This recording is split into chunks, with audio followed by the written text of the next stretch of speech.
Today we'll be doing lesson 3, which is related to relationships. So lesson 3 is no expectations. No expectations.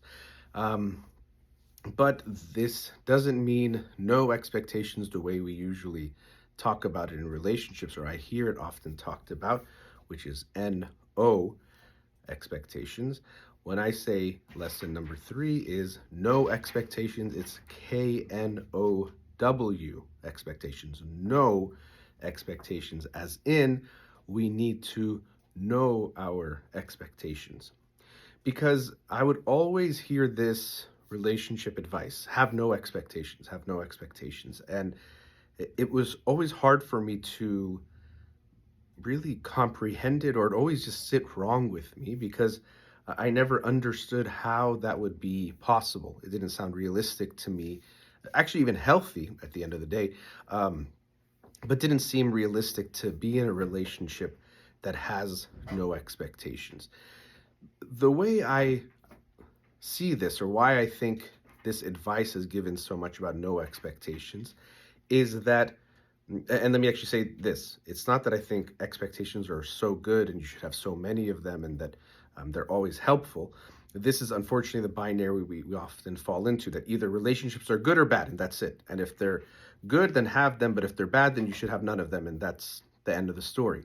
But it's much more complicated, much more nuanced than that. And a lot of the lessons that I will share will reflect this um, more balanced, or trying to see things in a more balanced, nuanced way, rather than just thinking black and white. For example, cell phones, good or bad, social media, good or bad, where the real conversation and the real discussion and understanding is going to come from recognizing that it is much more nuanced. So I'm definitely not saying expectations are good, they never cause problems in relationships. They absolutely do. And so I think what happens is that people see the ways that relationships can cause problems in a relationship, or expectations cause problems in a relationship, and they think, well, so you have to have no expectations. That is often where the advice goes to. But I think, as I said, this is not possible, not realistic, and it's not even what a relationship is. Because to me, when we even understand what are we doing in a relationship, or what is the foundation of a relationship, it actually involves expectations. What is it that you expect from your partner? What can they expect from you? What is the type of commitment we are making with each other? And on and on and on. It's essentially predicated on a series of expectations that are there. Some explicit, many more implicit, which can create its own problems. So to have create problems when we have these expectations that I'll talk about more later, the implicit ones. So when we look at what a relationship is, we are expecting something from our partner and ourselves and from the relationship. And so when I say no expectations, KNOW, it's that we need to know what those expectations are, because they're there. We have them sometimes collectively. There are certain things, like let's say about marriage, that might be an expectation, but then we all have our own individual expectations. And so what's important is not to have no expectations, but to know them, to know our own expectations. So we can look at, for example, a couple who might want to have no expectations. I hear this sometimes, like, I have no expectations from my partner. But I would ask, if your partner, for example, just stopped coming home, would that be okay? If they talked to you less, or didn't talk to you at all, or if they did some things like, let's say, infidelity. Now, sometimes people think, oh, that's obvious, that wouldn't be there, or wouldn't be acceptable. But these are all reflections of expectations that are there. So when I hear the no expectations statement from people or advice, to me it sounds fairly empty, kind of like just a nice thing to say. I have no expectations, just like someone could say, I have absolutely no negative feelings about anyone ever. I'm never judgmental, or I've never had a racist thought or a sexist thought, or any of those things. These are wishes, but they're more like a fantasy than something realistic. And when it comes to relationships, I don't even think it would be healthy. If you have no expectations from your partner, probably would just mean you don't care that much about the relationship. You'd be so distant or um, detached from the relationship and your partner that you might have no expectations. Even there, you likely will. But I don't think it's the sign of strength that people think it is. Now, uh, as I was saying, it doesn't mean expectations don't get us into trouble. They absolutely do. But like so many things, they get us in the most trouble when we're unaware of them. So if I think, oh, my partner is being so rude, and you ask me why, and I'm like, oh, it's just these things that are so part of a relationship and so basic. What I'm possibly saying is I have these expectations that are not being met. But rather than calling them expectations, I want to say they're just general things that should be part of any relationship. I'm trying to externalize that away from my own feeling and desire to something that feels objective, and maybe I'll even use the word rational and outside of myself. And this is something we often do as a defense, that it's not enough to say, I was hurt by something or I didn't like something. We go to something higher or external to try to justify what it is. I'm not, it's not like an emotion. I wasn't hurt by what you said. What you said was objectively rude. It's not about my feelings, it's about something bigger or higher, which can feel protective. It's a defense against going, it's, you know what? I didn't like this. Someone else might have been okay with it. Other people might have, many people might have been okay with it, but I'm telling you what I was feeling. So, um, the expectations, as I was saying, can definitely create problems. And I see this with couples all the time. Common expectations we see in relationships is I expect my partner to read my mind. Now, rarely would someone explicitly say that I expect my partner to read my mind, but it'll show up more in ways like, well, I was upset about something and my partner didn't say anything about it. They either don't care or they don't pay attention to me or whatever it is. Or I expected them to know that I wanted them to cancel the dinner plan so that we can spend time alone, but they didn't, which must mean they don't like spending time with me one on one. They don't want to have a date night with me, on and on and on.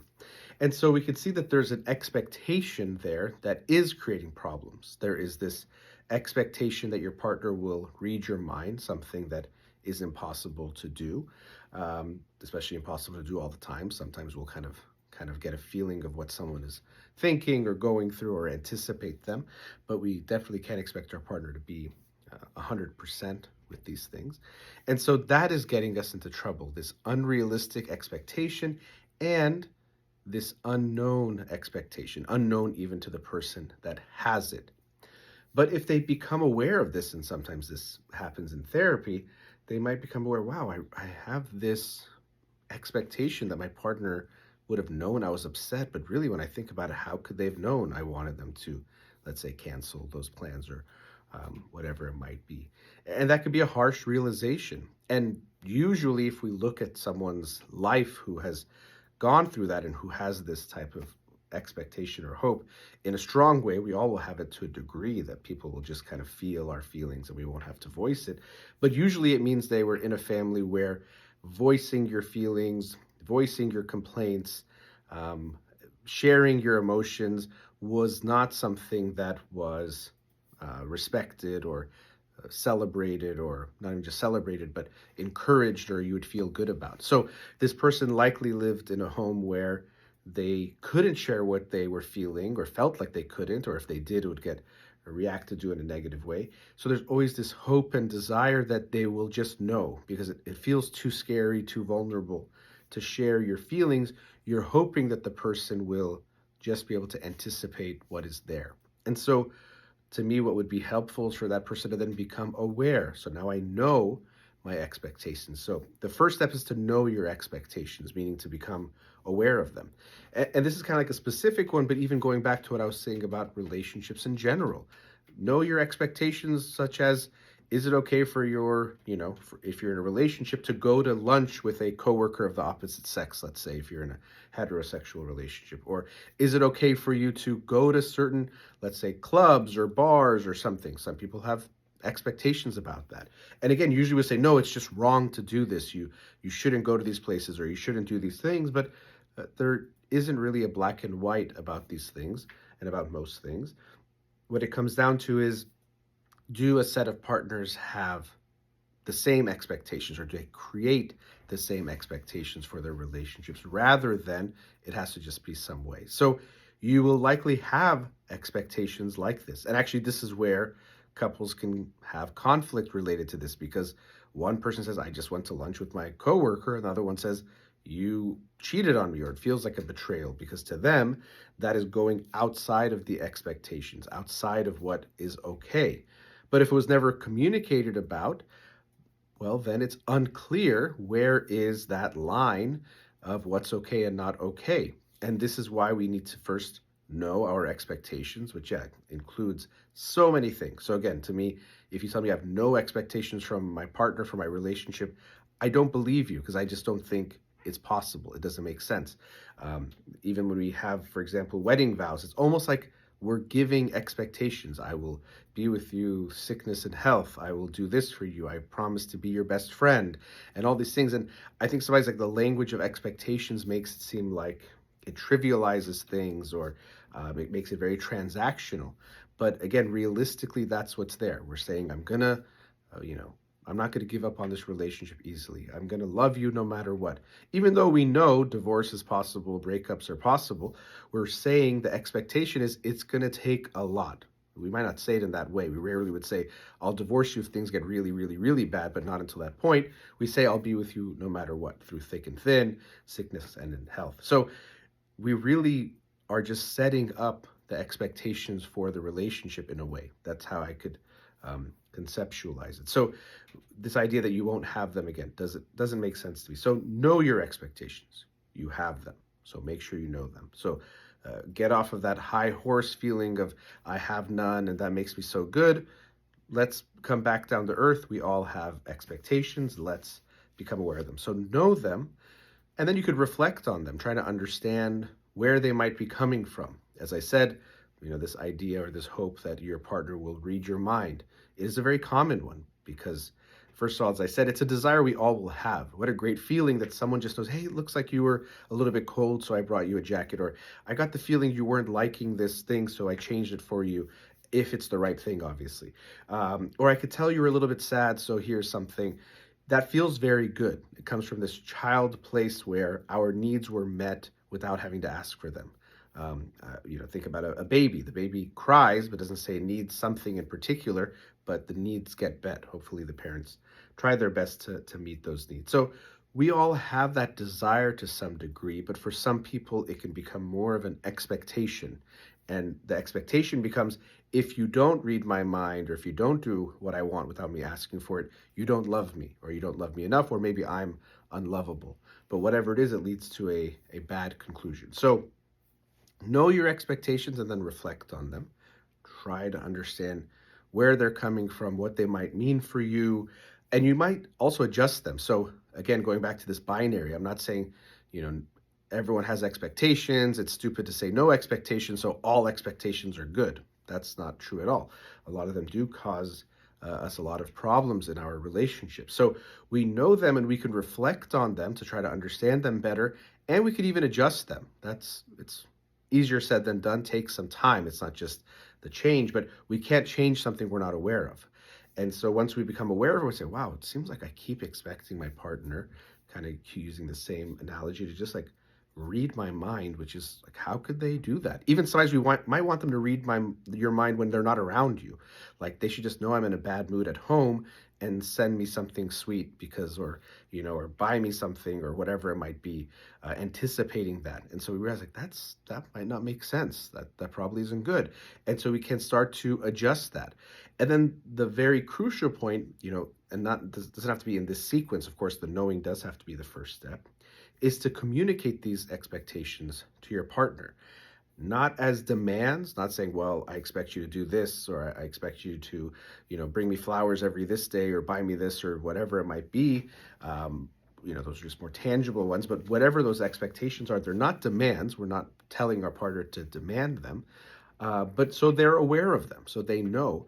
And also it becomes part of a conversation. Because as I was saying, when we recognize where they're coming from, that could be important. Telling your partner, yeah, I realized my parents did this and this and this, and now I kind of have this expectation now, I think partially because of that. So it's not just share your expectations so now they get met, or now they become demands, or now you can get mad if your partner doesn't do them. It's part of a conversation, first of understanding yourself, but now you and your partner understanding each other better, that you communicate those things to one another, and they can also share with you, because sometimes it might conflict. Someone might have an expectation. I expect that if my partner loves me, they want to be with me 24/7 every day of the week, and they wouldn't want to do things with other people if they really loved me. And someone else might have the expectation that when I'm in a relationship, I think it's so important that the couple spends time apart. Even this is a sign of how much we love each other, that we can be, give each other the space to do our own things, that we acknowledge that we love each other, but that space is important both for our relationship, but for each of us to have our own lives, and have our own interests and friends and all those kinds of things. And so if you have those two people in a relationship together, one who the expectation is love means 24/7 you're with the other person, and I expect my partner to give me that, and the other one who expects that space is something that's kind of like a given and both people will give it to each other in a relationship, we can see how that would be a recipe for disaster and for a lot of conflict and painful feelings. From an attachment standpoint, we might say, the 24/7 person might have more of an anxious attachment style. The person who wants space now could be a typical amount of space, but if they want a lot of space, might have more avoidance. They might not. But if we kind of use that type of simplification, this often leads to this pursue withdraw type of dynamic, that it's kind of its own type of conversation. But what can happen is the person who is wanting the 24/7 will feel rejected, will feel like my partner doesn't love me so much, I love them more than they love me, maybe I'm unlovable. And the one who wants more space will feel smothered, and the person is being too clingy and doesn't let me have my own sense of self and my own life, and that doesn't feel good, and it could lead to even eventual divorce or the end of the relationship, because it keeps creating this type of conflict.